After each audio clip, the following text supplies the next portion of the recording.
Welcome to PSR studies. ఈరోజు తెలంగాణలో VRO jobs notification latest update ఏంటని తెలుసుకుందాం. వీడియో చూసిన వాళ్ళు తప్పకుండా వీడియో లైక్ చేయండి, ఛానల్ని సబ్స్క్రైబ్ చేసుకోండి. మీకు ఏ చిన్న అప్డేట్ వచ్చినా అప్డేట్ చేస్తూ ఉంటాను. తేలుతున్న జేఆర్ఓ లెక్క రాత పరీక్షపై నిర్ణయం తీసుకున్న ప్రభుత్వం. సో మనకు 28వ తారీఖు వరకు డేట్ ఇచ్చారు. ఇంత ముందుకు వీఆర్ఓ వీఆర్ఏలుగా పనిచేసిన వాళ్ళని మళ్ళీ రెవెన్యూ శాఖలోకి తీసుకోవడానికి.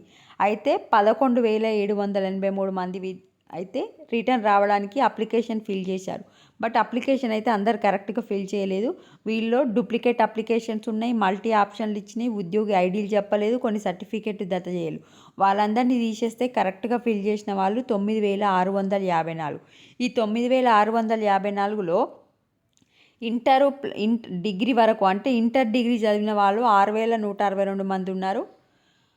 ఇంటర్ కంటే తక్కువ అంటే 10th క్లాస్ చదువుకున్న వాళ్ళు 3,492 మంది ఉన్నారు. డిగ్రీ చదివిన వాళ్ళు 3,498 మంది ఉన్నారు.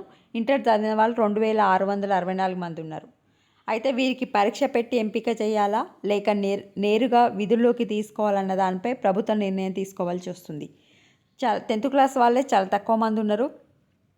3,492 మంది 10th క్లాస్ వాళ్ళే ఉన్నారు. ఈ 10th క్లాస్ వాళ్ళకి ఈ జాబ్స్ ఇస్తారా ఇవ్వరా, మరి ఎగ్జామ్ పెట్టాలా అనేది అయితే ఆలోచిస్తున్నారు. ఇంకో పేపర్లో కూడా ఉన్నారు. వీఆర్ఓలుగా 9,654 మంది సంసిద్ధత, 3,534 మంది వీఆర్ఓలు, 5,987 మంది వీఆర్ఏలు విల్లింగ్ ఇచ్చినట్లు రెవెన్యూ వర్గాలు వెల్లడించాయి. వీఆర్ఏలే ఎక్కువ మంది విల్లింగ్ ఇచ్చారు, వీఆర్ఓలు చాలా తక్కువ మంది ఇచ్చారు. వాస్తవానికి రాష్ట్రంలో వీఆర్ఓలు సర్వేలు కలిపి 11,500 మంది వరకు సిబ్బందిని తీసుకోవాలని ప్రభుత్వం భావించింది. అయితే విధులు, నియమ నిబంధనలు, సర్వీస్ వివరాల వంటి వాటిపై స్పష్టత ఇవ్వకపోవడంతో చాలామంది విల్లింగ్ ఇవ్వలేదు. మొత్తం 11,500 కావాలి, వచ్చింది మాత్రం 9,654. ఈ 9,654లో కూడా 3,500 దాకా 10th క్లాస్ వాళ్ళే. మరి ఎగ్జామ్ పెడతారా లేదా అనేది ఇంకా అయితే నిర్ణయం తీసుకోలేదు. నెక్స్ట్ అప్డేట్ ఏంటనేది నెక్స్ట్ వీడియోలో చెప్తాను. వీడియోని లైక్ చేయండి. Thanks for watching.